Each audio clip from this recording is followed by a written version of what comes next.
كان في 2 صحاب ماشيين في الطريق، فالأذان أذن عليهم، فصاحبه بص للتاني وقال له يلا نروح نصلي. فالتاني رد وقال له لا مش هصلي.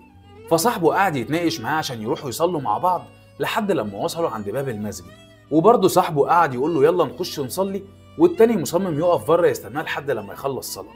فصاحبه دخل صلى ودعا، وبعد ما خلص لقى إن الإمام هيلقي محاضرة، فالإمام طول شوية، وطبعا صاحبه واقف بره مستنيه ومتعصب. فبعد ما الإمام خلص صاحبه ده خرج، فأول لما صاحبه التاني اللي كان واقف بره شافه قال له إيه يا أخي كل ده؟ كل الجوامع خلصت وكل الناس روحت بيوتها، أنت كنت فين كل ده؟ فصاحبه رد عليه وقال له ما كانش عايز يخرجني. قال له هو مين ده اللي ما كانش عايز يخرجك؟ رد وقال له اللي ما كانش عايز يدخلك.